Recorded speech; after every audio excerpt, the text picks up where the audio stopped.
Hello everybody, it is Saturday, November 6th, 2010. No, I'm not sick. um, this is a pre-shower look. I didn't take a shower yesterday. I was way too tired.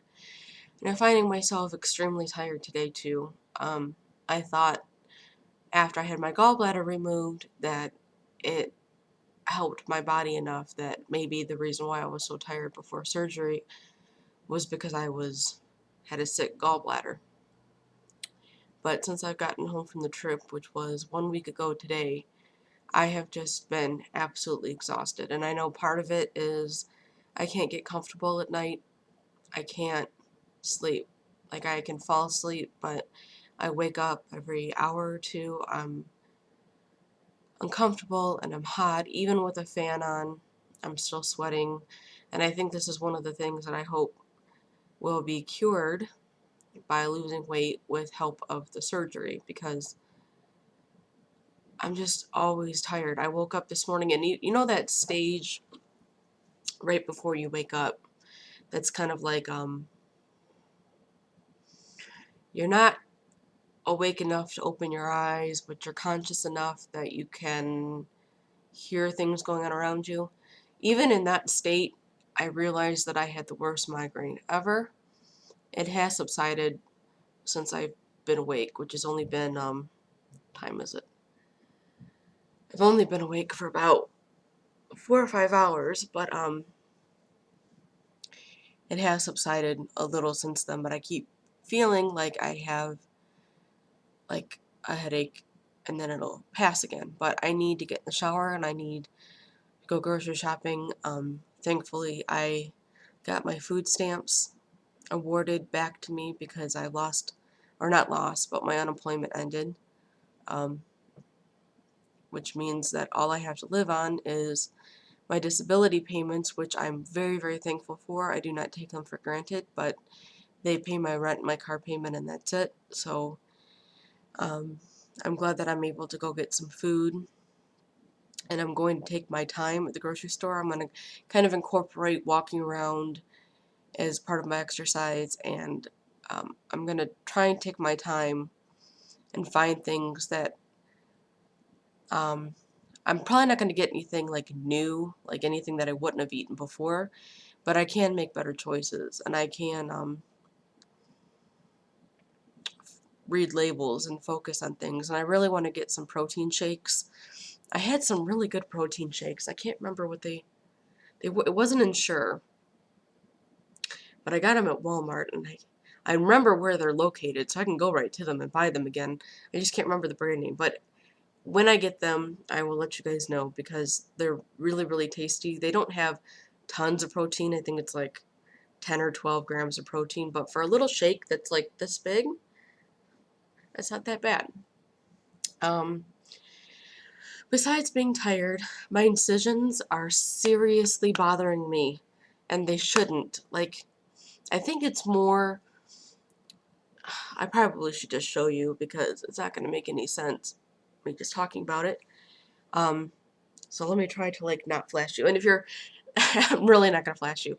And if you're don't want to see the fat tummy, then you don't have to look. You can just kind of like scroll right past that and you don't have to look. But I have to show you because I don't know if this is normal and I don't know how to explain it. So let me just take my camera here. Okay, that is the incisions don't look bad, but that's the incision where they had difficulty removing the gallbladder. So it's a little bit bigger than it should be. But if you'll notice, I have like all these other, like right there, that one's really bad. That big, huge, long scar, that's not from surgery. That's from the tape and the bandages. Because apparently I'm allergic to it. This little incision right here, that's from surgery. That's about as big as laparoscopic surgery gets. And then that gross thing is where they had the drainage tube. But you see, like, it just hurts. My whole abdominal wall just hurts. And I can't scratch it, and I can't, like, do anything for it. So it just, the incisions themselves don't really hurt. There's a big lump on that one where they had trouble getting the gallstones out. There's like a big, huge bump there, but I guess that's normal. But really what itches and what bothers me are those tape wounds. And it's because you have to change the bandages every day. And before I left the hospital, um, the nurse that I have for the 2 days before I left, he was like, well, let me get you the good stuff, that way you don't have to worry about it. So he gave me, I already had gauze, like tons of gauze from when I had my back surgery. And then he gave me the really good medical tape that's really expensive, and I had to sneak it out of my purse. But that stuff, apparently, I'm allergic to. I did not know I was allergic to it. My gallbladder surgeon just told me on Thursday, like, next time you have surgery, tell them you're allergic to the tape, because you shouldn't have all that redness and you shouldn't have gotten that much irritation just from removing the tape and putting the tape back on. Which to me, yeah, you should. If you're removing tape from your body 2 or 3 times a day for 7 or 8 days in a row, it's going to wear at your skin. But he's the doctor. What do I know? The other thing that I don't know if I said, but I have colitis. And colitis is basically when your colon is inflamed. So let's talk about how wonderful that is. Yeah, that's oh, basically made the trip very interesting. Apparently, I've had it for about 3 months now. And I've always had to remain pretty close to a bathroom. Um, I'm not really going to talk about it any more than that, but now I'm on medication. The prescription he gave me, the doctor surgeon gave me, is $297 without insurance. And my Medicaid does not pay for prescriptions. So I asked him for samples, and he gave me samples, but they're a year expired. They expired in 2009. He said they should still be good. I did some research online. They say it should still be good. That expiration dates on most medications, you can still take them 1 to 5 years after they've expired. So started taking that today. My diet, because I have colitis, should be like puddings and mashed potatoes and basically liquids and soft foods, so that my I can't talk today. My digestive system and my colon and all that don't have to work as hard. Which actually works out pretty well, because I do need to start losing weight in order to have the surgery, even though I probably can't have the surgery for a couple more months. I really want to try and have it in January. Noah doesn't want me to have it till like April. But he's not the obese one, and he has no idea how horrible it feels to be in this body. So, I understand his reasoning is out of concern, but, and he doesn't want me having to undergo a third surgery within like a year's time. But if the doctors clear me and everything's fine and I get everything done, then I would like to have it in January and just start the new year out that way. But we'll see. We'll see about that. And I forgot what I was saying that led up. Oh, the diet for colitis. Yeah, so that diet should help me to lose weight. And I think what I'm going to do is start having like, I have Carnation Instant Breakfast in the morning with 1% milk.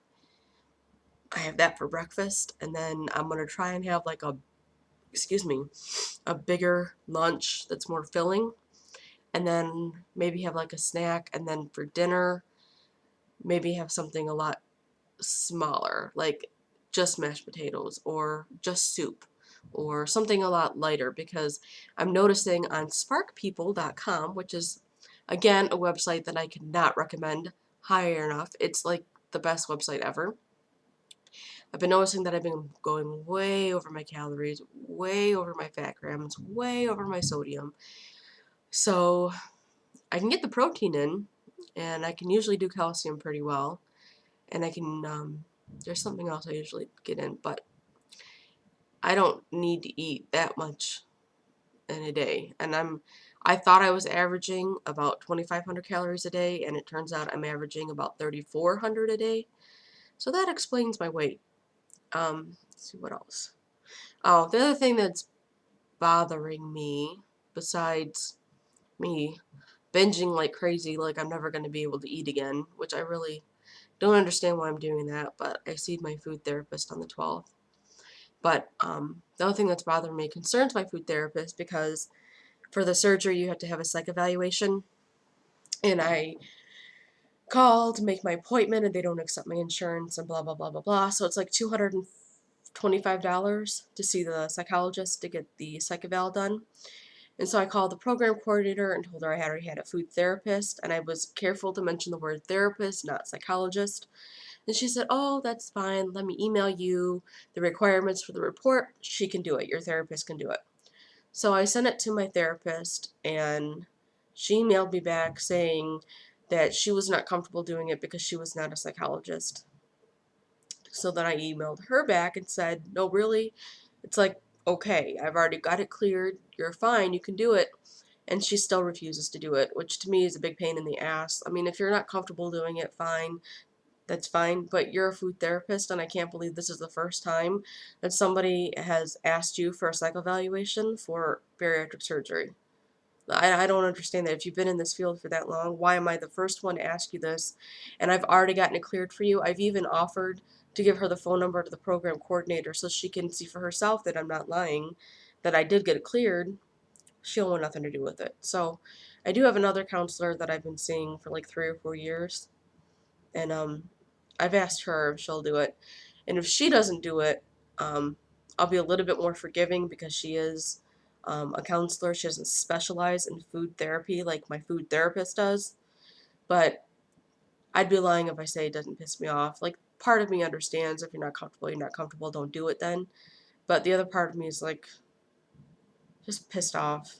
And I think it's lame, honestly. But whatever. Nothing I can do about it, so I get upset. Anyway, I should probably wrap this up for now. Like I said, I need to take a shower, and I need to stretch apparently. Um, and I need to